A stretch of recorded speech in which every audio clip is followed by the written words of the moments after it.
I'm sure second mentor would also be here soon. So thank you very much, Gabriel, for joining us. Thank you to all the mentees that are here. I can see that Megan is here, Olu, Sola, Fumi, Sophia. Thank you very much. So we'll be going ahead to hear the presentations from the mentees, but before we do that, I would like to read out what we're about. Please hold on. I'll be reading out what we're about, and I'll also be reading about the mentors that we have for today. So Gypsy, Artificial Intelligence and Technology Mentorship and Internship Program is a quarterly program for students, young professionals, and enthusiasts across Africa. Mentees are afforded the opportunity to access valuable advice, training, network, mentorship, internship, discussion forums, industry updates, and resource materials from experienced mentors. This program seeks to encourage continuous training, development, and evolution in Africa and around the world. You can watch our videos by searching for Gypsy on YouTube and Facebook, #GypsyMIP. Our objectives are to provide easy access to quality professional guidance, training, and resource materials for students, young professionals, and enthusiasts in Africa to facilitate dialogue and network among experienced and less experienced practitioners and stakeholders, to transform mentees into mentors and leaders for the next generation of mentees, and to facilitate further mentorship, internship, scholarship, and job placement for the mentees.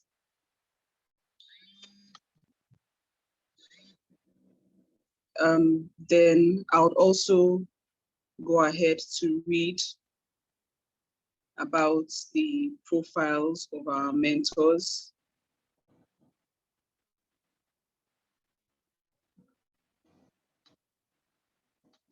So our first mentor for today is Gabriel Udo. Gabriel Udo is a research fellow and doctoral candidate at the Faculty of Law, Europea Universitat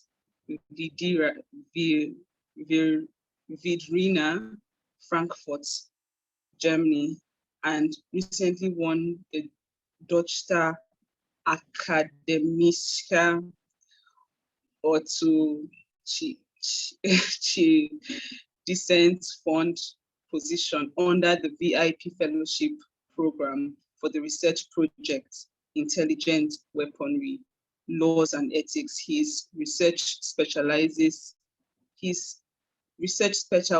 are centered mostly on artificial intelligence and law, smart city technology, robotics, autonomous weapon technology, and international humanitarian law. He holds a master's degree in international law, several certifications in artificial intelligence and machine learning, and ongoing courses in Python programming for data analysis, UAVs, and small robotics.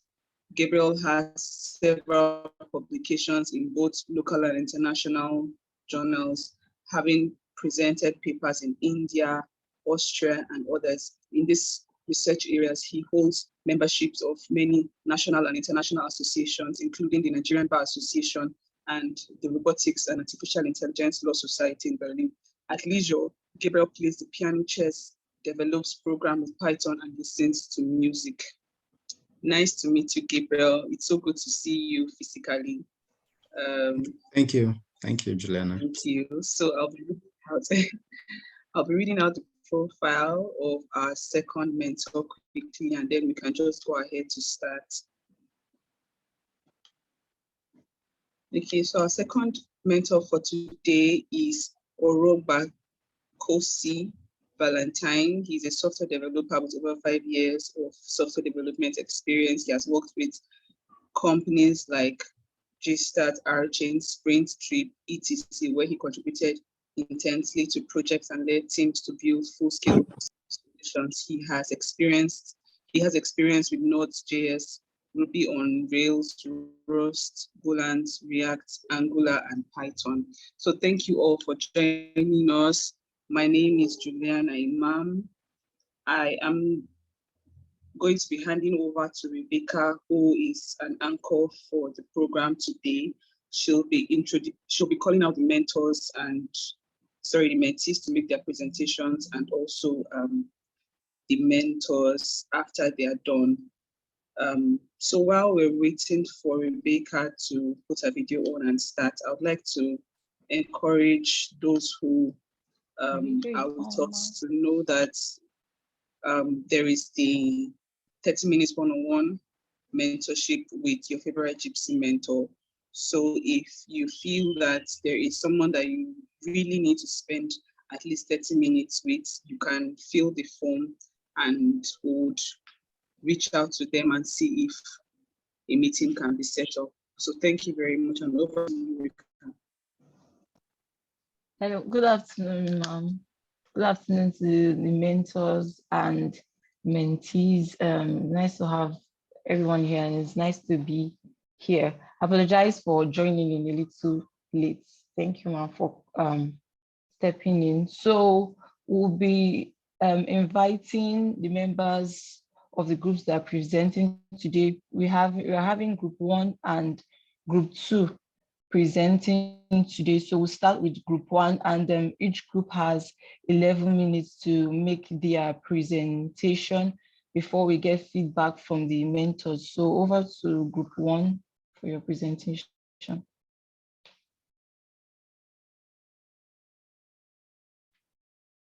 Group 1, are you ready for your presentation?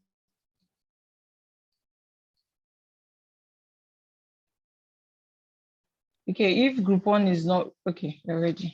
Okay. Good afternoon, everybody.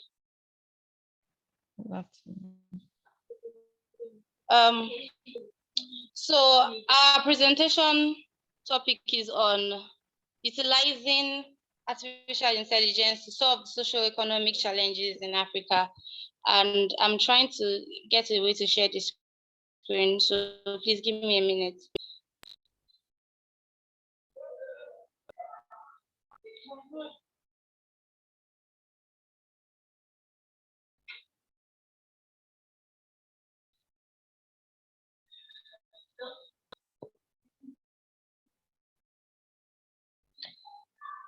All right.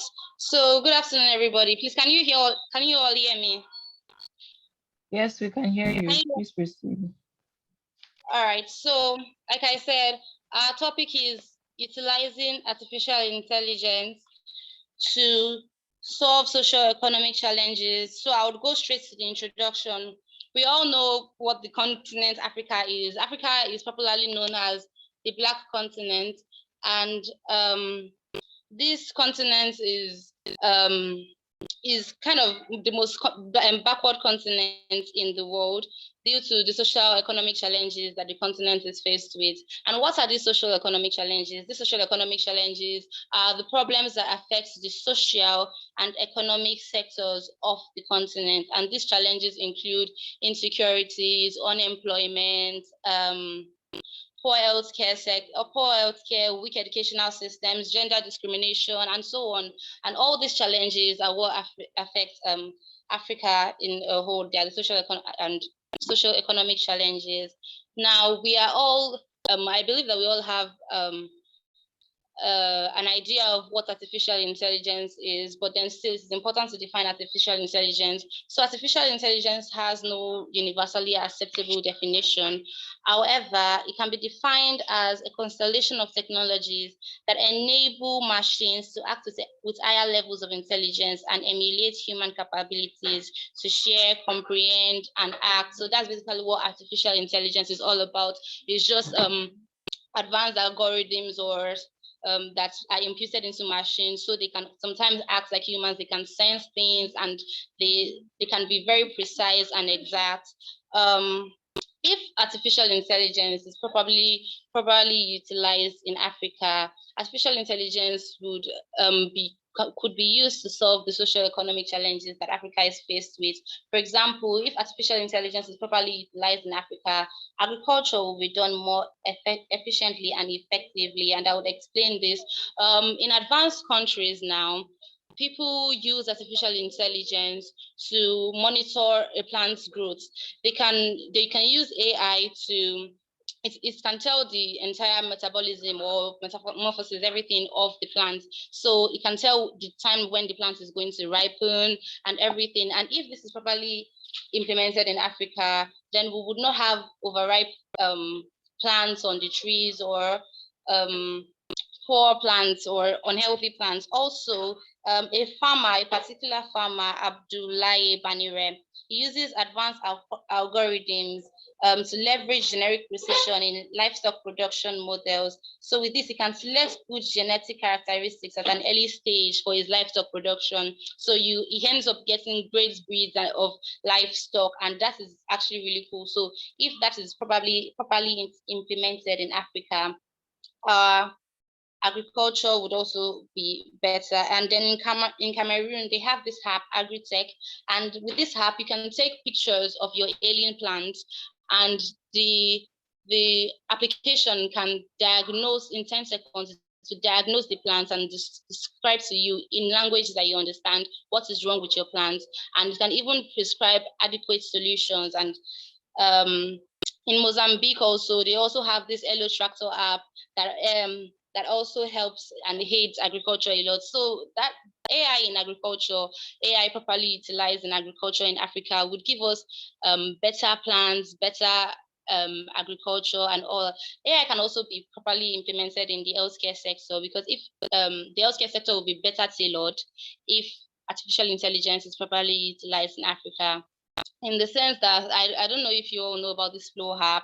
There is this Flow app that people use to track their menstrual cycles. Yeah. So with this app, the app uses AI, it uses artificial intelligence, and it can predict your period dates and everything. And it's so amazing because even on days that the predicted date, or if on the predicted date your period does not come, the app somehow, for some reason that I don't know, and in a way I don't know, knows, and it can tell you that, okay, it didn't show up today, but it will come tomorrow or something. And that's actually really amazing. And the app also does this diagnosis. It's like this, your personal healthcare companion. So it can diagnose you if anything is wrong with you, and it just tracks your entire cycle. And that is really cool. So if artificial intelligence is properly utilized in the healthcare sector, application of these technologies will lead to advancements in medical treatment on it will lead to advancements in medical treatment on a global level, and that will also help Africa. And then artificial intelligence can also be utilized in the public sector, in the finance sector.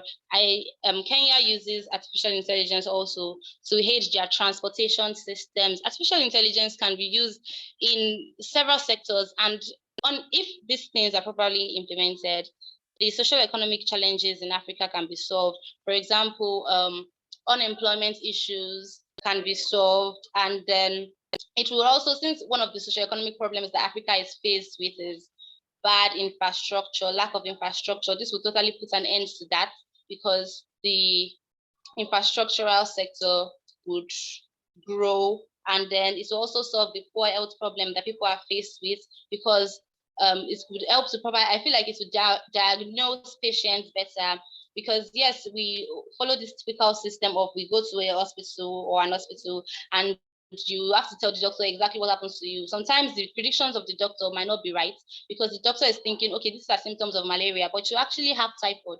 But if artificial intelligence is properly utilized, then it will be able to, I feel like it's going to be more precise, and it will tell exactly what is wrong with you. Therefore, it will avoid deaths caused by wrong diagnosis and all these things. And Africa would be a better place in general. The educational system, I feel, would also be better, because so many students, because there are different students in schools. Some people are believed to be, I don't know, dullards, because they might not be as smart as they expect them to be in a particular area of learning. But if artificial intelligence is properly utilized, they can use it to understand the mental capability of that student, and they'll be like, okay, probably this one is not good mathematically, but it will be good with English, or will be good with sports, or with writing, so many things like that. So artificial intelligence, if properly utilized, can make Africa a better place. It can help solve all the socio-economic problems that Africa is solved with. So in conclusion, I would like to say that exploring and adopting artificial intelligence in Africa is a convenient means to alienate the socio-economic problems, which will in turn fast-track the development of the continent. So if the government of Africa, or the African government, puts into place or takes into consideration these things and utilize them properly to solve the socio-economic challenges, then Africa would be a better place. I really hope that you all have understood what I have said, and I'm sorry if the screen was not properly shared or something, but I don't know. So thank you very much for listening, and bye. It's fine. Thank you very much, Adu. Thank you for your presentation. So I think we'll be taking the second group before we proceed to having comments from our mentors. I think things will flow better that way. So please, we'll be taking the presentation from group 2. So the feedback for the presentation of group 1 and group 2 will be given together. So group 2, are you ready for your presentation? Group 2, you ready for your presentation? You have 11 minutes. Hello, good afternoon. Good afternoon. Okay, please proceed. Your time starts. I'm Sophia Dolisa, and I'll be presenting for group 2. I don't know if everybody can hear me. Yes, we can hear you, Sophia. Okay. Our topic this week is utilizing artificial intelligence to solve security challenges in Africa. And I'll be sharing my screen with you shortly. Just please give me a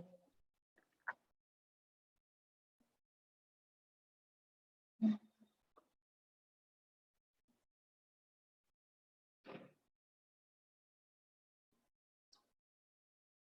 Okay. Okay, yes. So I'm sharing my screen right now. So when we are talking about security challenges in Africa, we know that Africa basically faces security challenges, and it goes beyond physical security challenges. It extends to health security, it extends to financial security, it extends to state security, and even health security. And over time, we have also come to realize that majorly in Africa, our challenge has been with state security.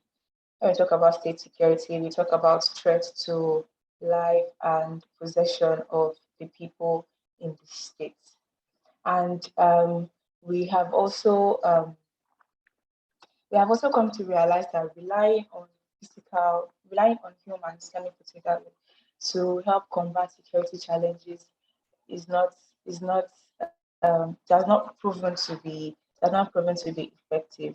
We have seen, or we know that Nigeria is currently facing a lot of security challenges with banditry, with terrorism, and beyond Nigeria, we've seen this go on in Africa with schools going on, Burkina Faso, and in other countries in Africa. So now the big question is, how can artificial intelligence help to combat these security challenges? How can artificial intelligence help to solve some of the security or even all of the security challenges that we are experiencing? So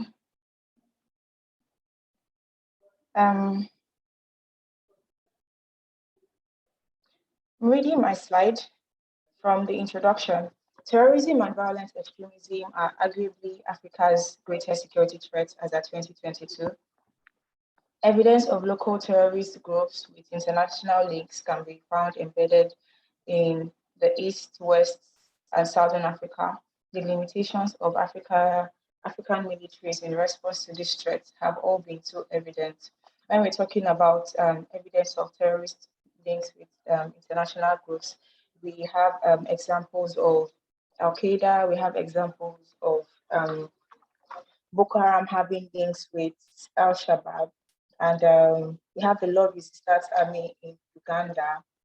These are some of the international terrorist groups that we know to have links to the African countries. So, however, artificial intelligence is already affecting the dynamics of armed conflict and violence in Africa in at least two respects. The first is that artificial intelligence-driven surveillance and smart policing platforms are being used to respond to attacks by violent extremist groups and organized crime criminal networks. Secondly, the development of artificial intelligence-powered drones is beginning to influence and combat security operations and battlefield tactics. The purpose of this presentation is to focus on the utilization of AI and emerging technologies in combating security challenges in Africa. So now to the big question of how we can utilize artificial intelligence in solving security problems in Africa. Well, like I said, our major security challenges is not just focused on physical security. We also have data security challenges. We have health security challenges, like the pandemic that we faced earlier. That can also classify as a security challenge. So whether it is through advanced heuristics, machine learning, or data analysis, artificial intelligence presently offers solutions that are less labor intensive compared to the traditional method. We don't talk about the traditional method, we talk about physical efforts that are employed in combating security challenges in Africa. So how does artificial intelligence contribute to security? Number one, we have here the Underside vehicle bomb detection. So we know many times we have gone to events or probably state security houses, state houses, sorry, and then we have seen them in there's this machine that you can put under vehicles to detect if there are bombs or if the car is carrying anything that can cause threats or harm to lives and properties. So recently, Uve is a computer vision technological company that was founded in 2016 that develops automated inspection systems for vehicles powered by artificial intelligence. So recently, Uve developed an artificial intelligence and machine learning product that helps security personnel detect threats by scanning. By scanning the underside of passing vehicles. So according to them, this technology takes up to 3 seconds, which is very fast if you want to calculate the time it will take a human being to search a car, come down, ask everybody to come down, check their boots, or any of those physical activities. This technology is commendable, and it's very useful to determine threats that can be associated with vehicles. So this technology will likely be used at military checkpoints and areas where heavy traffic can be, where you can find heavy traffic to determine safety. In fact, many defense experts believe urban combat will be more prevalent in the coming years. So therefore highlighting the need for the industry to develop proactive IED deterrence to any of these threats that are likely to come up. Number two, we have the infectious disease detection. So how can artificial intelligence help in detecting and help to solve infectious diseases? From the public health standpoint, infectious diseases can be a huge problem. So we can remember the time of Ebola, the COVID-19 pandemic that came unexpectedly, and the effects that it had on both our social life, physical life, and like life in general. And we know how that felt. So what if there was actually artificial intelligence that could have been deployed prior to that to help solve those problems, challenges before the arrows. We know the amount of lives and properties that would have been saved. We know the time that we have, we can classify as being wasted.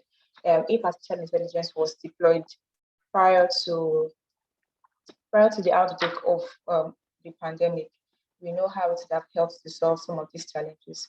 But fortunately, going forward, we have seen contributions of artificial intelligence to help solve some of these security challenges. We have seen vaccines being developed. We have seen medications being developed, and slowly COVID-19 pandemic is easing out and life is returning back to normal. So fortunately, artificial intelligence-based technology has been making great strides into the medical sector, and companies are developing artificial intelligence-based tools that can rapidly track, analyze, and diagnose infectious diseases before they spread. The exploitation of electronic health data via artificial intelligence is becoming a priority for fighting infectious diseases, as AI uses the most up-to-date data and research results around the world, providing the fastest solution. So number 3, we have home security. Indeed, artificial intelligence is revolutionizing home security, as the technology can solve one of the biggest issues faced by traditional home security solutions.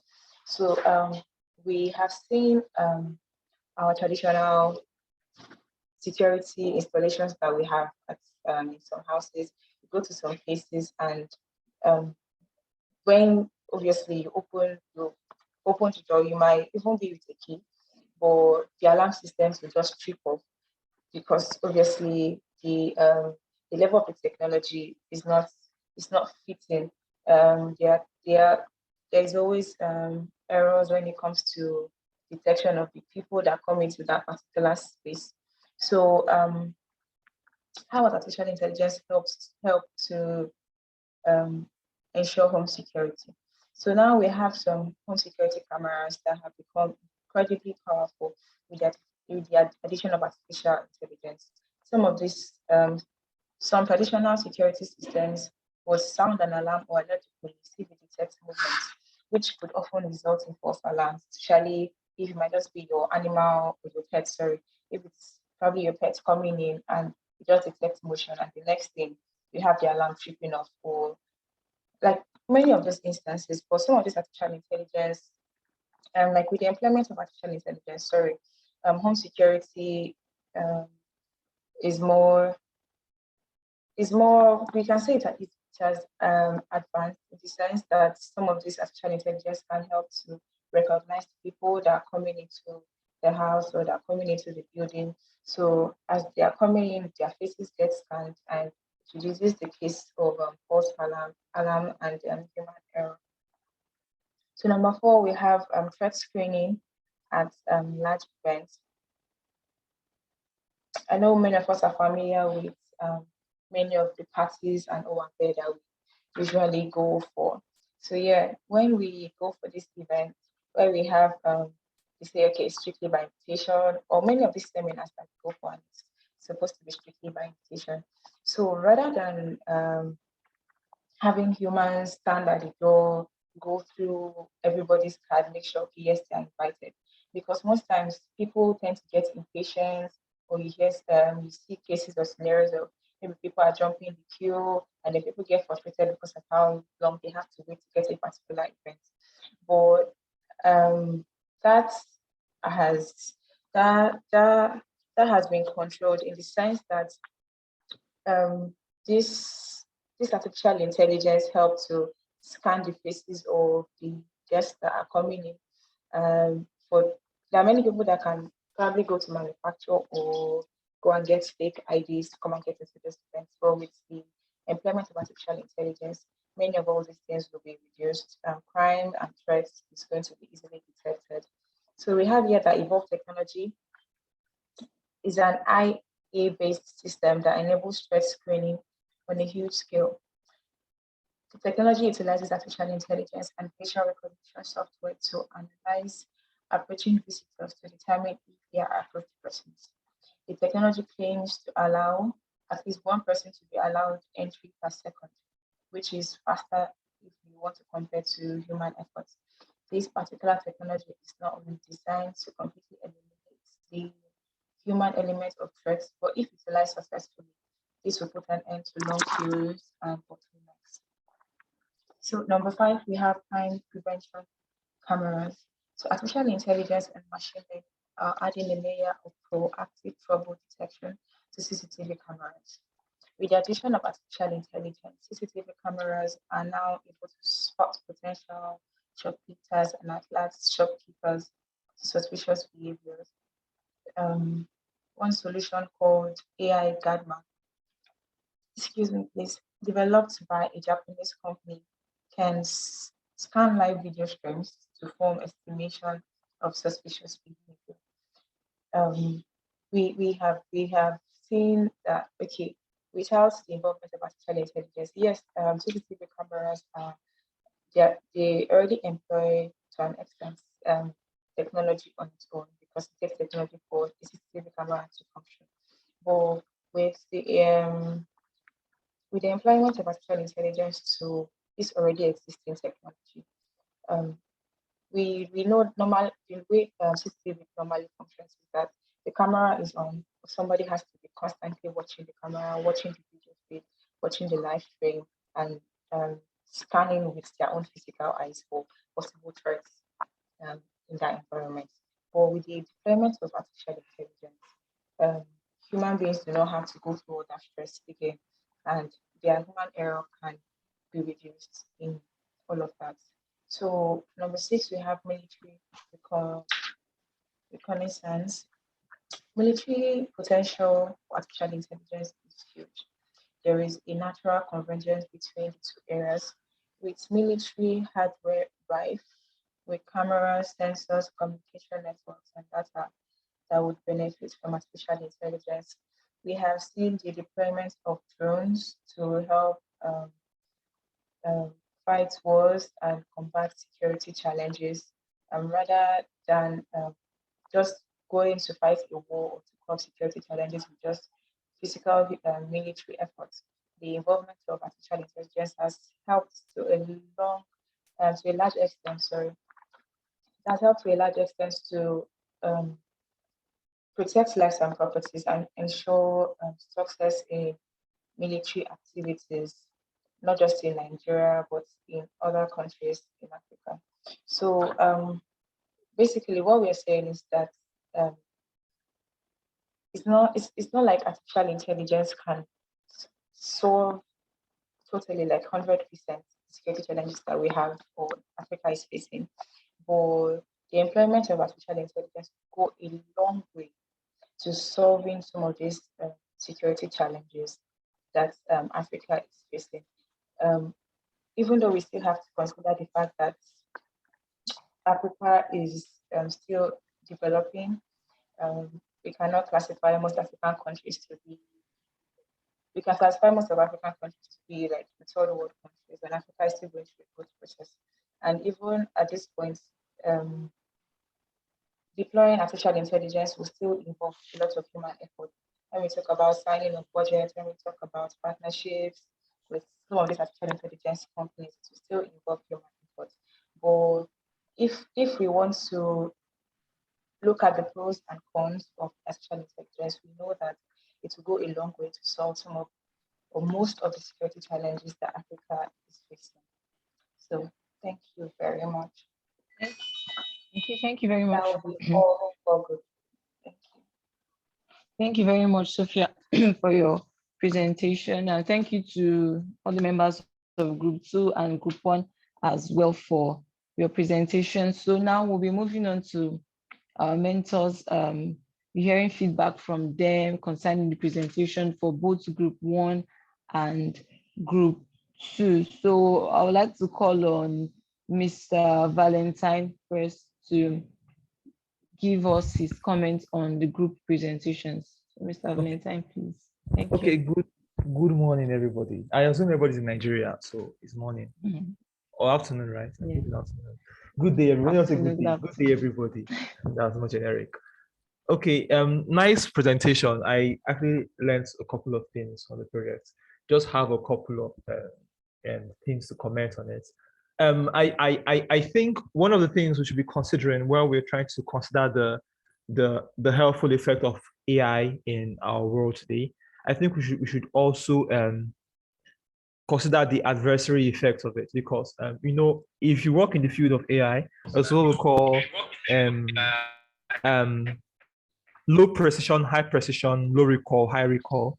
So basically, when there is high precision, there's low recall, and when there's low recall, there's high precision. What that thing basically means is that let's say I have an AI system. I think someone else. Okay, let's assume I have an AI system to diagnose cancer or something, right? And this AI system is working. If it has a high precision to have a low recall, that would mean that it would actually catch more cancer cases. But the bad thing about it is that because of its high precision, it will also catch a lot of false positives. So I think we should also put that into consideration, because AI right now, notwithstanding what you see in Hollywood movies, AI right now is still very far from perfect. It's still far, like 20 years from being perfect as Hollywood predicts it would be. But we're getting there. But nonetheless, the research work was actually good. So on the using AI as a tool in agriculture, yeah, I think that's also very, very valuable. We currently have a couple of companies doing things like that. We have there currently, I mean, there are challenges to build AI system that can actually help in diagnosing plant diseases based on just their pictures. So I just send their pictures of these plants, and they can diagnose the kind of diseases these plants have. And there are other cool things being done out there with artificial intelligence. And the good thing about it is that it's cheaper and it's faster. You don't have to waste a lot of time writing tests or do running tests on them. Just run this through the system and it works. And for public services, yeah, AI can actually work here. But I just feel its work in the field of public service would currently be very limited because of the the area of public service. I feel that it should have a human touch to it. There's always be a human touch to it. Else, it might be problematic in the long run. It might be very problematic and cause a lot of adverse effects. So but you can also apply AI. It's also in security and things like image recognition. So when I'm in an airport, for example, you could actually have cameras in airport that can actually memorize people's faces. You understand? So when it does this, it could actually, when it spots a terrorist or maybe somebody who is a security risk to the country or to the nation, it could actually alert this. You could actually detect this face faster and more efficiently, and of course alert the security personnel to it. And yeah, also, yeah, another field of AI that you mentioned of is military. In the military, yes, we can actually definitely. In fact, currently, I think AI is being used in a lot of military training, and I think that's also a very, very last step. I think companies like Microsoft, they are building systems for training military personnel, whereby we could actually use AI for creating for simulating real-time war zones, and even for training in kind of very, very adverse scenarios. So that's also another very interesting area. Yes. So apart from that, IoT is also another interesting thing. Like I heard of a company once, I think they raised funding in this TechCrunch. What they just do basically, from your comfort of your house, you can actually control your farm with AI using IoTs basically, because IoT harnesses AI power. You could water your plants, you could lay seeds, you could do anything right from the comfort of your house, control your farm with IoTs. Even this most popular one that's around, this Zuckerberg's AI house assistants, that you could actually tell to make coffee for you and do stuff. Those are also IoT, and how they can be useful in not just agriculture, other areas, even in work, in office spaces, and many of the things we do on the day to day. But the And that adverse effect that's to cause, another bad thing that's to cause that is to kick a lot of people out of their jobs. So a lot of people lose their jobs. But eventually they would have to, what's the word for it? They'll have to capitulate and actually look for, because it's normal as we grow, we actually, a lot of old jobs are kind of thrown away, basically. So IoT means Internet of Things. So sorry, I just assumed everybody knew what that meant. So yes, so I guess that's my review. Apart from that, the presentations were very, very. I read through them, and they were very, very good. Thank you very much. Okay, thank you very much, Mr. Hamilton. Thank you for your feedback. Thank you for the clarification. So we're moving on to Mr. Gabriel. Mr. Gabriel, please, like your feedback on the presentations of both groups. Okay. Thank you, Rebecca. Thank you, Juliana, for the invitation. I'll try to be as brief as possible. First, thank you a lot for the presentation. I read through both of them 2 nights ago, and really, this very impressive stuff you guys have done. First thing I'd like to point out was the first thing that hit me very fast when I looked at the presentations was these things are in PowerPoint, especially this is just about the structure of the presentation. It doesn't really affect the content. We'll talk about the content much later. It would be a lot easier if you just bring out points when you're discussing with PowerPoint. It's a lot easier. You just hit the points and then you can discuss the points like the first presenter did, though they had lots of notes still on the slides, but then the presenter did a very good job of hitting things, even some things that were not in the presentation. Like I was just about asking, okay, you were about to talk about socio-economic problems and you didn't mention any of them, and then she jumped into them. And that's one of the things I observed. And I think the first presenter also started with, we all know. Was that the first or the second presenter? I can't remember. We all know that. Well, I don't know that. So, and especially when you're having presentations in specialized fields like that, it's safer to presume that we don't all know. There are people who may not know, of course. There are other things I would have pointed out, but Mr. Valentine has done a great job mentioning those areas that he thought. I also feel those would have been mentioned. But let me just point out a few other things that he probably didn't mention. The first thing I noted in the first presentation was they mentioned that AI has no specific definition. Yes, that's true. And that confusion is always going to be there. And the major problem with that is AI is found in so many fields: medicine, law, philosophy, physics, computer science. It's a lot. So everybody from different fields, they come with different perceptions of what AI is. So what you can actually give is just a description. There's no particular definition. Okay, this is what artificial intelligence is. Everybody comes with a presumption of, okay, this is what we think in our field. This is what's useful. So I also observed that was quite a good one. And then like Mr. Valentine has mentioned, I think the presentations would have also mentioned the negative effects of AI.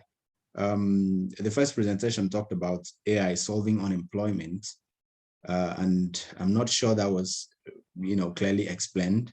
I know there are positive sides to this. In the long run, we're going to have people fall back, people that probably have been out of jobs for a long time, learning how to get into the job market with artificial intelligence. But the problem is this: we are more likely going to have unemployment from AI. That's a personal opinion from personal research. There's a prediction in the US that by 2025 or so, about 40% of the jobs, that's a huge number, 40% of the jobs that are being done by physical human beings are going to be automated, and that's going to be a big problem because you're going to have so many people drop out of jobs. The tax system is going to get faulty, and it's going to be a huge problem if nothing is done to fix it ahead of time. And that unemployment problem is going to bring cause some form of chain effect. So many other things are going to be affected when you have so many people out of jobs. Okay, now the second presentation, yeah, the same thing with the slides, not just pouring everything on the slides, and it makes it difficult to find a particular point. Wonderful job, going specific with points, this and this and this, and very straightforward. And I had thought, personal opinion again, that presentations when we discuss topics of security, artificial intelligence, and national security or continental security, would be looking at more national security related issues like terrorism and stuff like that. Yeah, I know it's okay to also mention instances where we need to use artificial intelligence to check security scenarios within the system. Valentine mentioned one very important thing, that though it usually doesn't look like a national security issue, but then it's something that is very important at the end of the day. Using surveillance cameras. In some more developed countries, cameras are everywhere, and this automatically checks a lot of crime. You don't need to have police officers everywhere. If you breach certain rules, maybe you break traffic rules, you very rarely have the police come after you, because the camera automatically takes a picture of your plate number. This is very common in most European countries. Now, it takes the picture, sends the image to the database, and like Mr. Valentine mentioned, the moment you step into some of these countries, your face, your fingerprint, your thumbprint, everything, all your information is stored in a database. So the moment your information, you must have registered the vehicle anyway. So once the registration pops up, it takes that information, flies it back to the central database, and finds your information, sends it to the punishing authority, and the authority sends you an email or a letter to your box. Nobody runs after you. When this happens to you twice, people around here mentally begin to have the perception that you don't need a police officer staring at you to know that you just need to behave properly. If somebody complains or something has been stolen, they just go look at the cameras. These things are recorded. Some of these cameras automatically check these unlawful behaviors and take records of these behaviors and send the information back. So at the risk of going deep into stuff, I believe there will be a time for questions. I'll probably talk about some of those things. Then lastly, the second group also talked about, they were talking about security issues, and then they switched into areas of public health. I didn't really get, I think I got a little dislodged at that point. So I was still trying to understand whether the group is discussing socio-economic issues or general security issues, and in Africa. Now, those are my general observations, but I must say that the presentations, both of them, the points that I've seen there, when I saw those, I actually started thinking, okay, this is really good, because these are things that you rarely see at at that level. These are things that people discuss at PhD level, and most of the things I've come to see now that I wasn't lucky enough to see them. So kudos to the presenters, kudos to those who wrote, and kudos to the organization of this. Thank you. Yeah, thank you very much, Mr. Valentine. Thank you to both our mentors for the feedback, and I believe the mentees would improve based on that feedback. And thank you to the presenters, Sophia and Adu. Thank you to the team members. So we'll proceed to the questions. We have a couple of questions that the mentees have asked beforehand, and we'll be asking them so our mentors can throw some light on them. Now, the first question is, can Africa use artificial intelligence to combat insecurity without technical know-how? I'll read the question again. So we'll be using the same progression we used in giving feedback for the mentors. So Mr. Valentine, please, you would comment answering the questions, and go over to Mr. Gabriel to give his own opinion on the question, and we'll continue doing that back and forth. So Mr. Valentine, please, the first question: can Africa use artificial intelligence to combat insecurity without technical know-how? Okay, thank you for the question. Okay, there's a short and long answer. The short answer is no, and there's a longer answer. The longer answer is that I feel, my personal experience working in tech, in every way, every place tech is being used, I feel there should be some amount of technical knowledge there, because I worked in tech for a long time. And when you work with people who are not technical in a technical field, there's a lot of distortion, a lot of misinformation being passed around, a lot of things being fly about people's head.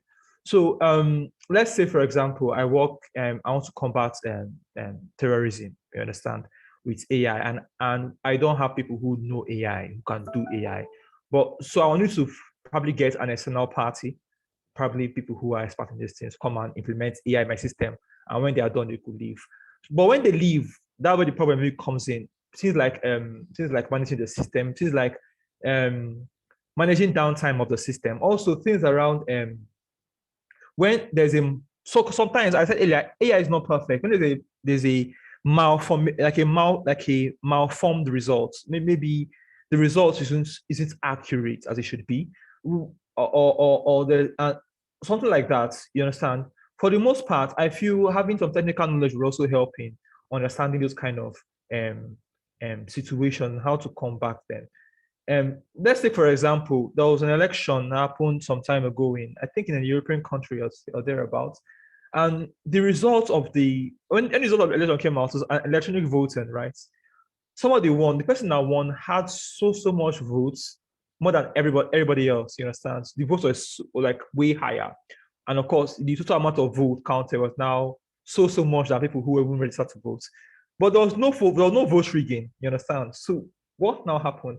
So now, due to investigation, they found out that all called bit flipping, whereby rays of the sun can actually affect the bits in the computer and change the bits, and that happened, and that now changed the woman's votes.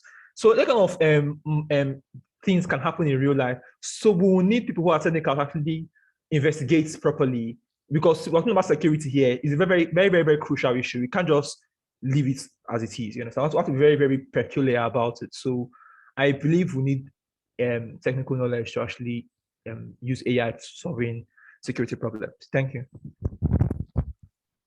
Thank you very much for that response, Mr. Valentine. So, Mr. Gabriel, same question.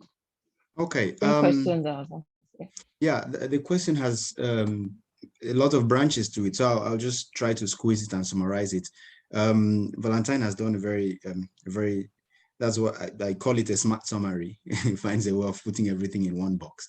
Now, first, the answer to the question, the one-way answer is no. It's almost impossible for Africa to use AI to combat insecurity without that technical know-how, because one, the first reason is this.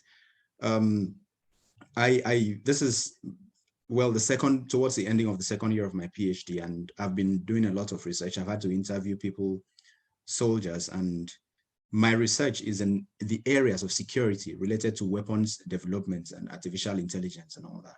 And one thing I've come to discover is that it's almost impossible for people to give out information to you. So like as an outsider, so like Mr. Valentine mentioned, imagine that you don't have the technical know-how and you have to invite people, you know, from the other end. How are you sure that the information, what you're sharing with them is safe, the safety of information? And this has become the bane of Africa. It's become the problem of Africa with fighting insecurity in AI, because we could buy these systems and have them. Of course, we have the money, if corruption lets us. We could buy these things and have them. But it's difficult to start inviting people from maybe China or the US. You never know, with the way the world is going, you need to take a stand. If you have Chinese guys working on your military systems, you're not sure who they're going to fight tomorrow, and a lot of complicated stuff. So first, it's important when it comes to security issues, it's very vital to have your own technical know-how so that you're sure that whatever information is being exchanged in the process of getting these people to work on it stays within your system. It locks around your citizens. Then the other thing I also want to mention is Mr. Valentine mentioned the issue of having those glimpses, or so that's what they call them, in glitches in systems.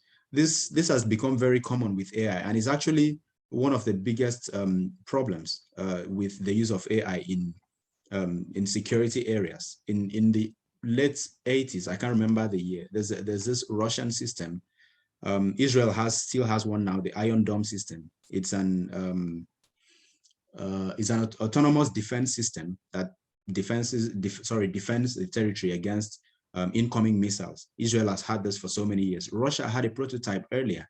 And then the same thing that happened, like he mentioned, I think what he's talking about was if I'm not wrong, the issue of US with the US elections and the suspicions that Russia has been involved in vote rigging and all that. But in this case, it was the same thing. The system is built to identify an incoming missile and send a counter missile to explode this missile before it gets into the territory of the country it's defending. Israel has one now, I think. China, North Korea, these top guys, they have it. But there was an issue with the system, and aircraft was passing, and usually aircraft take off from airports, and it has lots of people. And for whatever reason, because of a weather change and a shadow from the sun, the aircraft looked to the missile defense system like another missile, and it was about to fire. Luckily, there was a human in the loop to ensure that, okay, check, this is not possible. It doesn't make sense. Why would the US fire a missile at us? We've not had any problems with them. We are still trying to get negotiations. So these kind of things are bound to happen, and you need to have somebody with the technical know-how to be in the system to fix it when it happens. It's not something that you can start looking for expatriates from China or US to come and fix the system. You need to have your own people. And finally, we have terrorists that are using systems. As early as 2014, Boko Haram had started using UAVs, and they were blowing up places without having to be there. So Africa needs to step up. We need to start training our own people. We need to have our own technical know-how to be able to control what happens with our security systems. That's my opinion. Okay, thank you very much for that response. Thank you, Mr. Valentine. Thank you, Mr. Gabriel, for your response. Now, we're moving on to the second question. The second question, Mr. Valentine, the second question is Africa modernized enough to use AI to combat insecurity? So it's similar to the first, but there's an emphasis on insecurity. Is Africa modernized enough to use AI to combat insecurity? So Mr. Valentine, over to you, please. Okay, I want to believe it is. Okay, yeah, I want to believe Africa is. Or rather, I would say, I can't speak definitively. That's why I want to believe Africa is. Because the truth on ground is that if we are not, then the effect is going to be worse. It's going to be far, far worse than we can imagine, because we're going to be like 30 years behind. So I want to believe Africa is. But based on the current things on ground, on what I see the Africa tech space, we have what it takes. We have what it takes, actually. We have startups that use blockchain for delivering drugs, I think in Kenya or Uganda. We have a lot of tech spaces we have AI companies in South Africa. We even have one in Nigeria. We have a couple in Nigeria, actually. So yeah, Africa actually has, but I feel where Africa might be lacking in that area is probably funding, because these things are kind of very expensive. Let's see, for example, the current Google general AGI that was built, the GPT-3, it took them like $10 million just to train just a simple AI. Like, okay, not simple, shy, kind of very complex, but I mean, that was just like for speech recognition and text and speech to text and multi-text manipulation and things like that. So it's like $10 million. So building a full-scale AI system for security purposes, not just in a single place, making it nationwide, the cost will be astronomical. So the cost that scares me more. But the tech know-how, yeah, of course, Africa has the tech know-how to do that, but the cost is the problem. This is kind of very expensive. So that's where my own challenge comes. So I don't think we have the cost currently. Unless you have to, of course, borrow money. But for the technical know-how, we definitely do. All right, thank you very much, Mr. Valentine. So, Mr. Gabriel, over to you. You have Mr. Valentine's response. He thinks that Africa can combat insecurity with AI, but we do not have the funding necessary for that. So, Mr. Gabriel, please, your contribution to the question. Okay. This is my take. The question is a lot deeper than the first one just talked about technical know-how, people.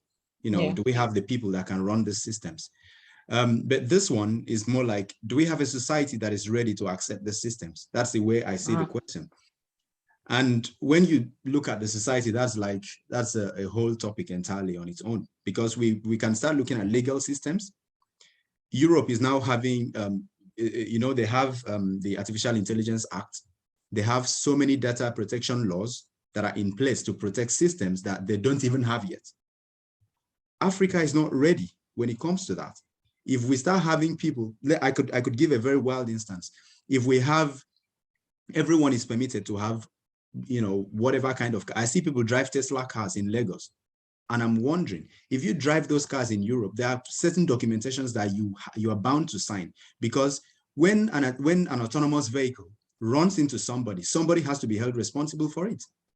It's either the owner or the company, for whatever reason, but there are laws in place to make sure that these questions are not asked. You've signed a document. If this is your responsibility, if it runs into somebody, maybe there was a problem with this image recognition and all that, that's your problem. You fix the problem. Your insurance company pays if it's another vehicle and all that.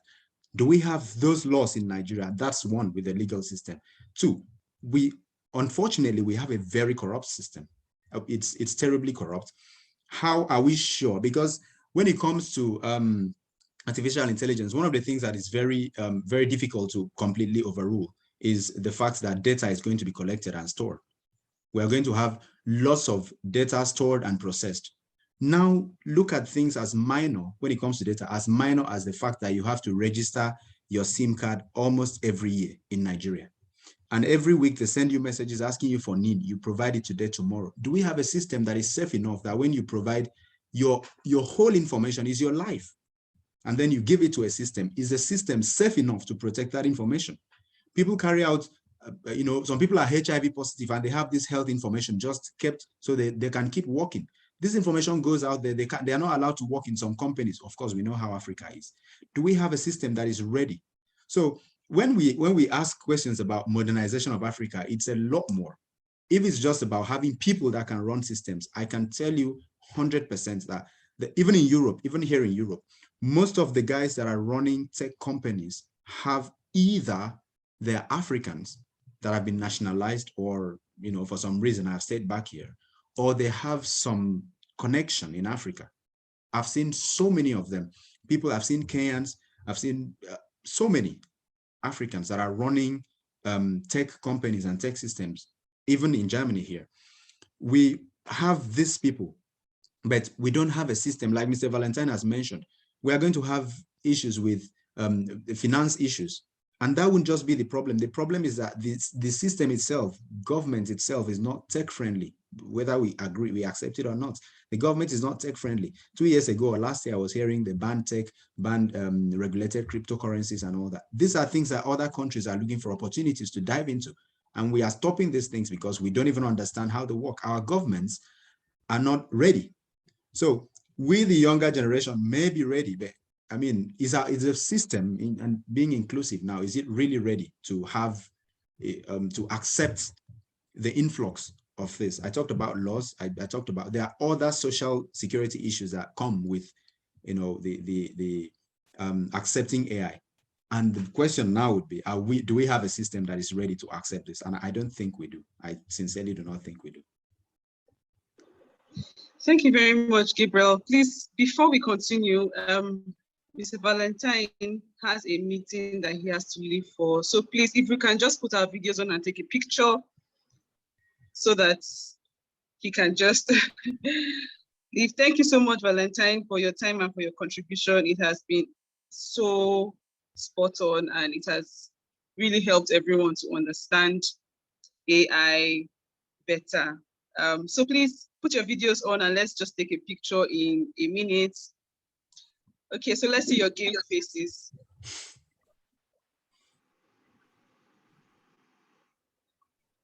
So feel free to post about it online, write what you learned, and tag the mentors, appreciating them. Have we taken our pictures? All right, thank you so much. Nice to see you, Megan, and every other person who put their videos on, Sophia and everyone. Okay, so we can go ahead, Rebecca. Okay, thank you, guys. Thank you, Valentine. Have a nice day, everyone. Okay, thank you, Val. Thank you, Val.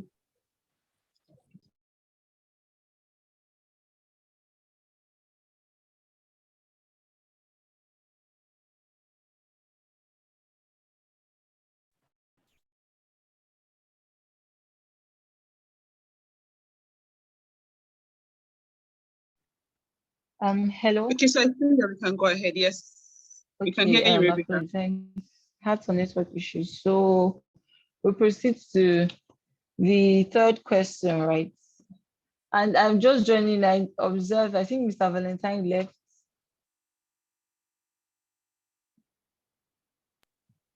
Okay. So all the questions will be directed to Mr. Gabriel. So the third question is, how can Africa embrace the utilization of artificial intelligence? So how can Africa embrace the utilization of artificial intelligence? So Mr. Gabriel, please, about to you. Okay, yeah, there are so many ways we could do that. But first, the easiest way would be to fix whatever fundamental problems we have as a people. And because what artificial intelligence does is to enhance the human society. Whatever you involve artificial intelligence, it just enhances that. Driving, it enhances driving. It gives you more time to rest, and the car does the thing itself. Healthcare, anyway, agriculture, you could stay at home and monitor, like Mr. Valentine mentioned.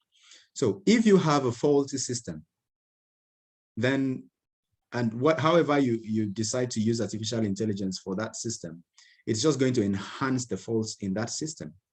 We have corruption, for instance. If we invite artificial intelligence into our Nigerian system, we are going to have an enhanced level of corruption. Now people steal money and you can easily find them because the system is just, you can see bank transfers. But when you begin to automate this, people find ways of cutting themselves off the responsibility for these actions. In my research, one of the things I discovered is that those that are struggling to have more of artificial intelligence, most companies, well, this is a very large percentage from personal research. Most companies that are doing this, or most individuals that are sponsoring the development of artificial intelligence, are doing this to escape liabilities for certain things that they are doing. I wouldn't want to go into that. It's a long thing, but I give you a very short instance. If I have a car, when I'm driving, I hit someone, you can hold the driver, myself, responsible very easily. Hey, you were the one that drove the car, they hold you responsible. But imagine that I'm sitting in the house and I drop some information. Well, we've not gotten to that level of tech yet, but just imagine that we have that level of artificial intelligence and the car can go out, run some errands for you and come back. And then it hits somebody in the process. The easiest thing to do is, well, I told the car to drive from here to the bank. I didn't tell the car to hit someone. You know, so artificial intelligence has also come by way of, it's also helping some people on quote, to escape liabilities for certain things that normally they shouldn't. So back to the question, we can, of course, if we root out the problems that we have, corruption, if we start from there, then we have to invest a lot more in artificial intelligence. Our government has to be a lot more friendly. I heard to be able to fly a drone now in Nigeria, you're going to have to spend almost about 10 million naira for registration and all that with FAN, you know, the regulatory agencies. These things are not they're not friendly. They do not encourage, especially startups. Where would somebody having a startup have the money to have that amount of money to spend in just regulatory agencies? There are other things it has to do with money. So the second thing, like I mentioned, is the fact that our governments have to start being tech friendly. Third, we need to educate people on the use of AI. I mean, the world has moved on and Africans need to move. I mentioned earlier that a large chunk of people, even out in Europe or US or UK, that are doing fancy stuff with AI are Africans. But why are they running out of Africa? The system is not, we don't have enough education on AI in our own home systems. So they get out there get the education and settle back in the system. Sometimes nobody wants to go back. You just want to stay where you were given the education. So we need to have that in our educational system. There are so many others, but I'll just, these are the basic things that could be done. And then I'm sure there are others that you could just check out yourself. All right, thank you very much, Mr. Gabriel. So for the sake of the mentees, I'd like to highlight the points you mentioned in answering the question, how we can embrace the utilization of AI in Africa. You mentioned that artificial intelligence is, it works as an enhancement of what is already on ground. Yes, and so what the society has or what is obtainable in our society using artificial intelligence is going to enhance that. And in Nigeria and Africa in general, where we are still struggling with issues of corruption and the rest, artificial intelligence is likely going to enhance that also. So first step will be dealing with these vices, dealing with these issues in our society. Then you mentioned that the government has to become more tech friendly. Okay, considering regulations for startups and compliance issues generally. Then lastly, you mentioned the place of artificial intelligence education in Africa, creating platforms, creating opportunities for AI education in Africa. Thank you very much for the response. So our last question is also similar to the third question you just answered. Question is, how long would it take for Africa to get used to artificial intelligence, considering the fact that Africa is not so civilized? So how long would it take for us, in your opinion, from your professional point of view, how long do we have to get used to AI, considering the state of our economy and society presently? Well, the question sounds like, how long will it take for Africa to be fully civilized? That's what the question sounds like to me. So it's almost impossible to determine when, or to be very specific with times. How soon are we going to have a system that is ready? I mean, like I mentioned in answering the previous question, there are so many issues at the background that need to be fixed, and we are not even in the direction of fixing those problems. There's a lot more to be done in the area of civilization in Africa. A lot. Yes, we are a civilized lot, but we could do more. We could do better. It's going to take quite some time before we get out of the other issues that we have, especially issues with corruption, socio-economic issues that affect the use of certain systems. If we force AI into the system without fixing these issues, like I mentioned earlier, we're just going to have these things being enhanced. People can steal money and hide. Issues with responsibilities and all that, human rights breaches could be done, and everything. And then those that steal information, or people that steal data and all that, could do it very quietly. Yahoo boys on quotes can flourish, if of course, because it's a lot easier. Yes, I know the law enforcement agencies can always use this, but trust me, the bad guys on quotes will get to it earlier. It's always the case even in civilized economies, in civilized systems. So yes, it's going to take quite some time. We are not sure, but until we are able to fix our problems, we may not be able to have artificial intelligence fully implemented in our system. And if we try to force it without fixing those problems, we're just going to enhance the problems we have. So that's my opinion. That's my point of view.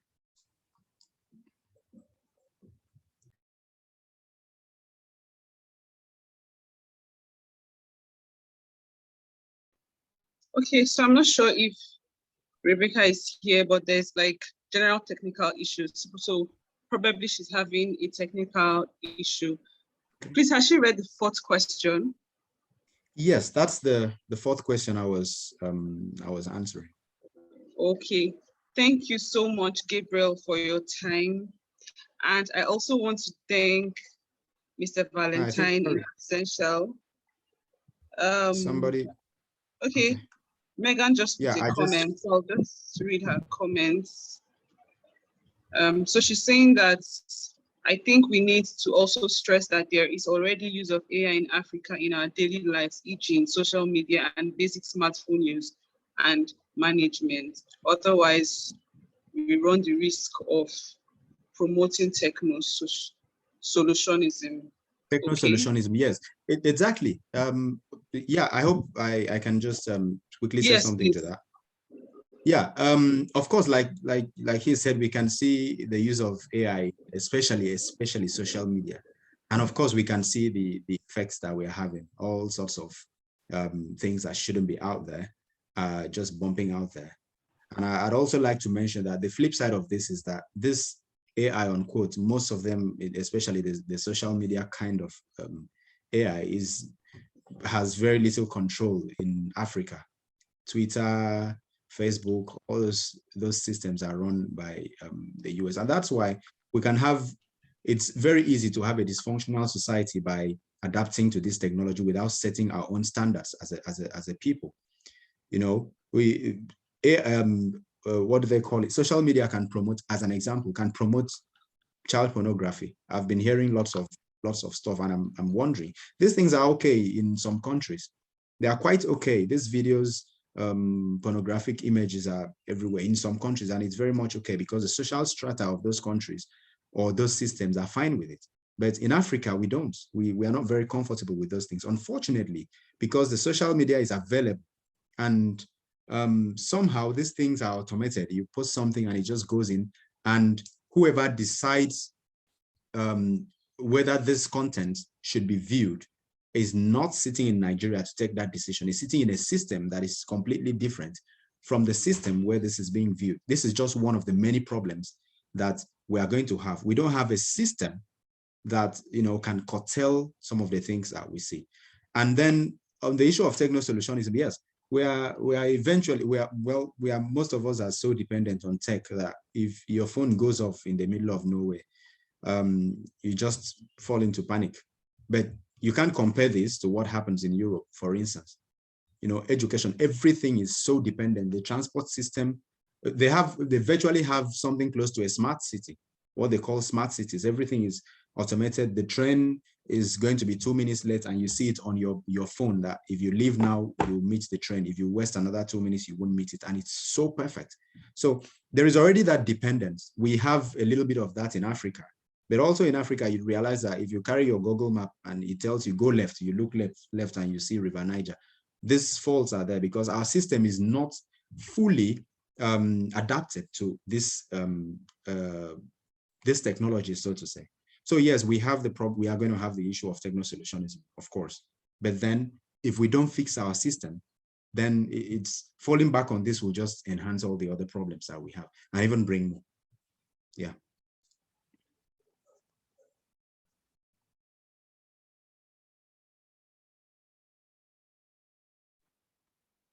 Okay, thank you very much, Mr. Gabriel. Thank you for that. So I'd like to ask the mentees, any other question? Does anyone have a question for Mr. Gabriel, aside the ones that he already answered, of course? So any question, quickly just indicate, unmute yourself if you have a question in the next 2 minutes.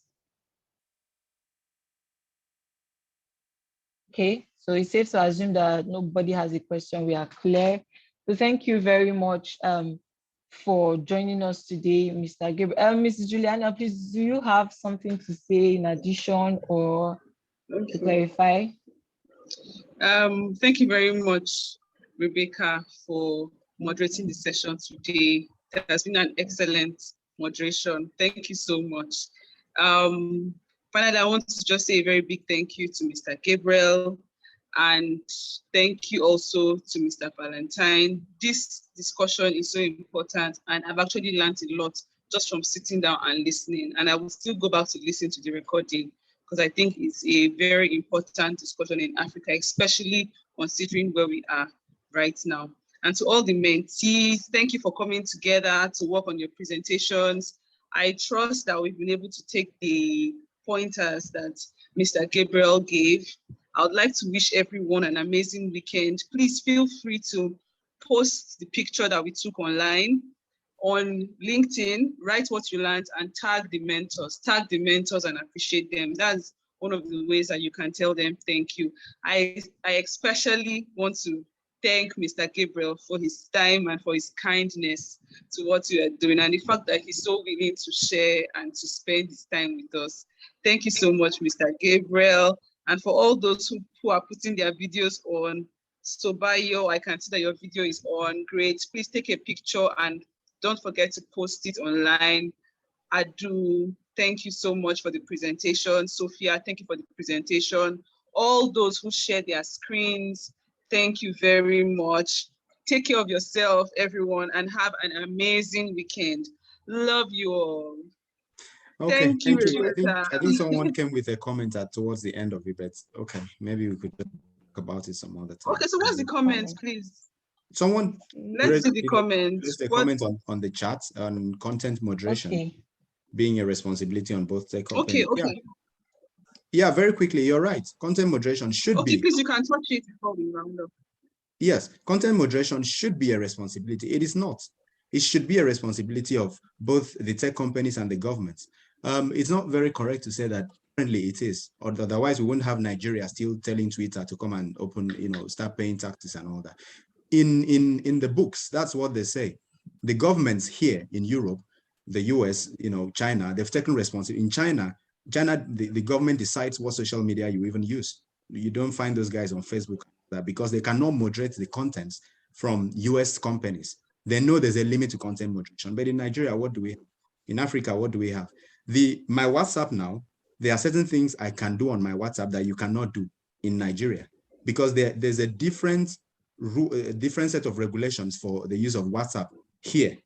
I had to leave WhatsApp when I left Nigeria. But when I got here, I realized that all my fears here have been taken care of. So content moderation, yes, should be a responsibility of both governments and the tech companies. But unfortunately, Africa has not taken responsibility. Most African countries, I think Rwanda has to an extent, but how many countries in Africa?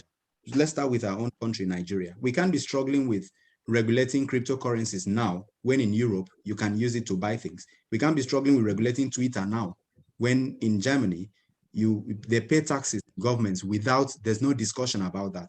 And then even when the government decided, okay, we have to start regulating these things, we have citizens who are saying that this is against our fundamental rights too. So we have all these issues, and let's not go into that. Anyway, thank you so much, Mr. Julian. Thank you for everything. I'm grateful. Thank you so nice much for that discussion. Thank you for that point also that you made. I hope that with all this, considering the fact that we're actually training the next generation, that these people would also be able to lend their voices to this discussion and we can see the change that we desire. Thank you, everyone. Have an amazing weekend. Thank you, Rebecca. Bye, everyone. Bye, Rebecca. Love you all. Bye. Bye.